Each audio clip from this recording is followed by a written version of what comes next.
Hello guys, म चाहिँ लक्ष्मी गडेल। म चाहिँ अहिले स्वयं आफ्नै रुममा छु। मेरो रुममा चाहिँ म लगभग 3-4 दिनको अन्तरालपछि आइपुगेँ। बिचमा चाहिँ 2-3 दिन थिइनँ।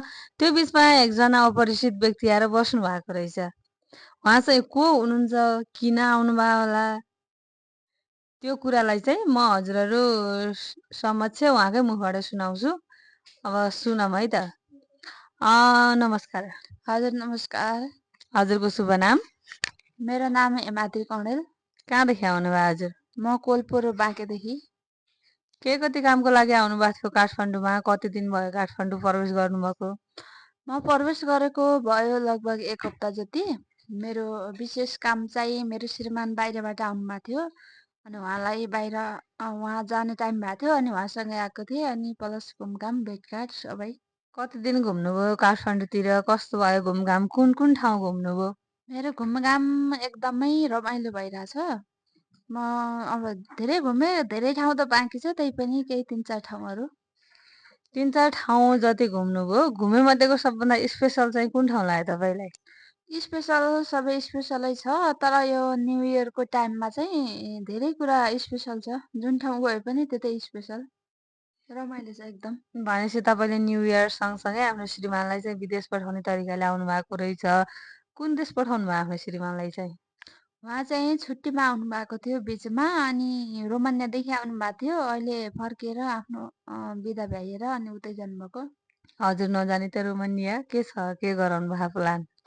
म पनि जान्छु बिस्तारै। अब जाने भन्ने प्लान त छ। अब हेरौँ समयले, भाग्यले, अब कर्मले सबै साथ दिएपछि।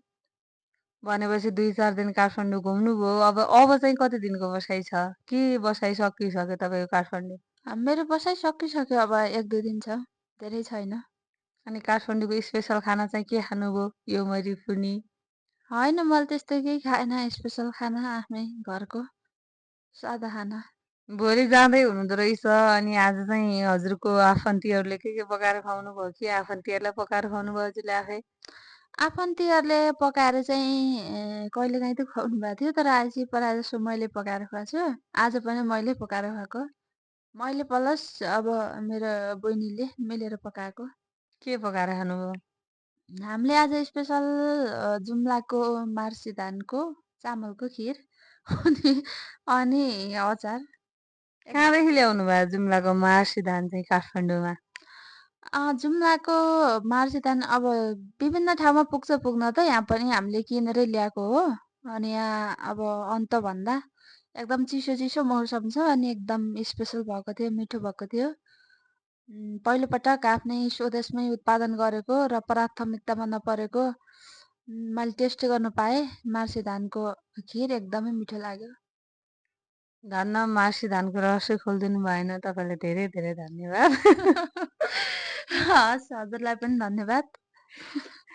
भनेपछि तपाईँ आफ्नै ठाउँतिर फर्किने समय आइसकेको छ। अब चाहिँ कहिले आउनुहुन्छ राजधानीतिर? अब राजधानीतिर अब हेरौँ, अब कहिले भन्ने त थाहा छैन। अब समय मिलेसम्म। ल, ठिक छ गाइज। यो चाहिँ अहिले हामीले अपरिचित तरिकाले कुराकानी गरे पनि मेरी दिदी, मैले दिदीसँग चाहिँ कुराकानी गरिरहेको थिएँ। हामीले चाहिँ यसो रमाइलोको तरिकाले मात्र कुराकानी गरेको थियौँ। तपाईँहरू फेरि पनि यस्तै यस्तै कुराकानी हाम्रो सुन्न चाहनुहुन्छ, यहाँभन्दा अझ रोमान्टिक तरिकाको कुराहरू यदि तपाईँले हेर्न चाहनुहुन्छ भने हाम्रो युट्युब च्यानललाई सब्सक्राइब गर्नुहोला। यस्तो यस्तै भिडियोहरू लिएर हामी फेरि पनि आउने नै छौँ। के भन्छस् त? म केही भन्दिनँ। हाम्रो एकदम छोटो मिठो रमाइलो गफगाफ छ। अब हजुरहरूले माया गरिदिनु, हामी यस्तै यस्तै भिडियो लिएर आउँछौँ। हामी यस्तो रमाइलो त हाम्रो डेली हुन्छ, तर आज चाहिँ क्यामेराको अगाडि अब मेमोरी हुन्छ नि त पछि पछि हेर्नको लागि। त्यही भएर चाहिँ हामीले एउटा सानो भिडियो बनाएको छौँ। हजुरहरू सबैले माया गरिदिनु होला। माया नगरे नि ठिक छ, हामी चाहिँ रमाइलोको लागि हो। भोलि हामीले नै हेर्छौँ, हामी नै रमाउँछौँ, अरू केही छैन। हवस्, धन्यवाद सबैजनालाई। हेर्दै गर्नुहोला, सब्सक्राइब गर्दै गर्नुहोला। By okay by. Okay, by, good night सबैजनालाई। नमस्कार गर्न। अहिले चाहिँ हामीले रातिको समयमा बनाएको छौँ। Good night. नमस्कार गर्नु पर्दैन। बाई। नमस्कार। सलाम